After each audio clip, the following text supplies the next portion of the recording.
Assalamualaikum warahmatullahi wabarakatuh. Saya Ul Amri dari Pendidikan Ekonomi A, kelompok 8, ingin memaparkan tentang makna filsafat pendidikan Pancasila dan upaya apa yang dapat dilakukan untuk meningkatkan kesempatan dan mutu pendidikan di Indonesia. Yang pertama, makna filsafat pendidikan Pancasila. Filsafat Pancasila adalah penggunaan nilai-nilai Pancasila sebagai dasar negara dan pandangan hidup bernegara. Sebagai informasi, filsafat adalah suatu bidang ilmu yang senantiasa ada dan menyertai kehidupan manusia. Istilah filsafat secara etimologis merupakan pandaan fakta filsafah dan filosofi yang berasal dari bahasa Yunani, filosofi. Sementara itu, pada hakikatnya Pancasila memiliki sistem nilai yang dapat dari pengertian nilai dasar leluhur kebudayaan bangsa Indonesia.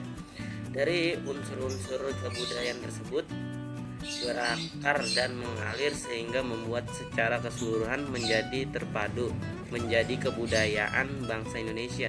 Melalui penjelasan tersebut bisa disimpulkan Pancasila sebagai suatu produk filsafat yang digunakan sebagai suatu pandangan hidup. Filsafat Pancasila juga memiliki fungsi dan peranan sebagai pedoman dan pengembangan sikap, tingkah laku, serta perbuatan dalam kehidupan sehari-hari dalam masyarakat berbangsa dan bernegara untuk bangsa Indonesia.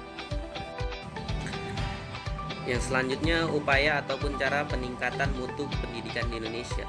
Di bawah ini akan diuraikan cara untuk meningkatkan mutu pendidikan tersebut. Ada beberapa hal yang bisa dilakukan, diantaranya perubahan kurikulum belajar. Kurikulum merupakan dasar atau jadwal pendidikan yang akan diajarkan oleh guru kepada peserta didiknya.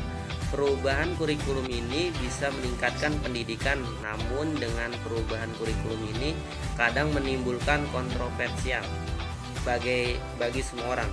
Perubahan kurikulum ini harus dipertimbangkan dengan matang agar peserta didik dan pendidik bisa melaksanakannya dengan baik. Yang kedua, peningkatan mutu guru. Peningkatan mutu guru bisa dilakukan dengan penyeleksian guru pendidik sebelum mereka mengajar pada suatu sekolah. Dengan adanya seleksi yang tepat, diharapkan guru benar-benar merupakan tenaga pilihan yang bisa membimbing muridnya dengan baik, dan insan pendidikan patut mendapatkan penghargaan karena itu. Berikanlah penghargaan.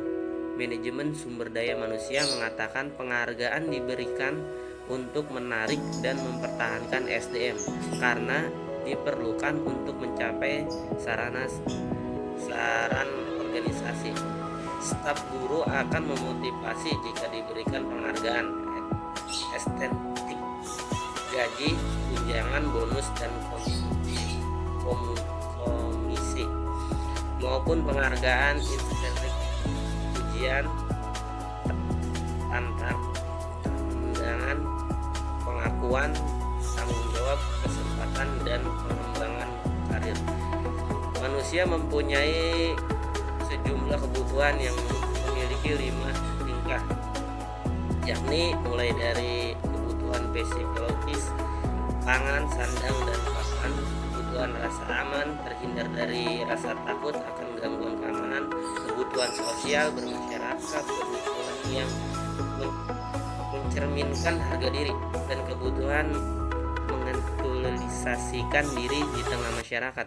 Pendidikan dan pengajar sebagai manusia yang diharapkan sebagai ujung tombak meningkatkan mutu, berhasrat mengangkat harkat dan martabatnya. Jasanya yang besar dalam dunia pendidikan pantas untuk mendapatkan penghargaan intrinsik dan ekstrinsik agar tidak termajilkan dalam kehidupan masyarakat. Dan yang ketiga, bantuan operasional sekolah atau BOS. Pada intinya, bantuan ini dirancang pemerintah untuk membentuk sekolah yang tidak mampu agar bisa menyediakan sarana dan prasarana pendidikan yang layak yang dibutuhkan siswa didikannya. Namun kadang program ini disalahgunakan oleh pihak yang tidak bertanggung jawab sehingga menyampaikannya masih belum optimal. Yang keempat, bantuan khusus murid BKM. Program pemerintah ini khusus untuk membantu biaya bagi murid yang tidak mampu agar bisa mengayam pendidikan sama seperti anak lainnya. Yang kelima, sarana dan prasarana pendidikan yang maju dan layak. Bila mutu pendidikan di negara kita ingin maju, maka sarana dan prasarana dari pendidikan tersebut harus ditingkatkan lebih baik lagi. Bila sarana pendidikan bagus dan modern, maka siswa bisa melaksanakan pendidikan dengan nyaman. Kenyamanan mereka itulah yang menjadi kunci kesuksesan dalam proses belajar. Dengan diberlakukannya kurikulum 2004 KBK, kini guru lebih dituntut untuk kontekstualkan pembelajaran dengan dunia nyata, atau minimal siswa dapat gambaran miniatur tentang dunia nyata. Harapan itu tidak mungkin tercapai tanpa bantuan alat-alat pembelajaran, sarana dan prasarana pendidikan. Yang keenam, pemerataan pendidikan. Pendidikan tidak hanya untuk mereka yang berada di kota, namun di daerah terpencil juga harus mendapatkan pendidikan yang layak. Inilah yang menjadi tugas pemerintah untuk pemerataan pendidikan di semua wilayah. Yang ketujuh, kurangi dan berantas korupsi. Korupsi di dalam dunia pendidikan dilakukan secara bersama-sama.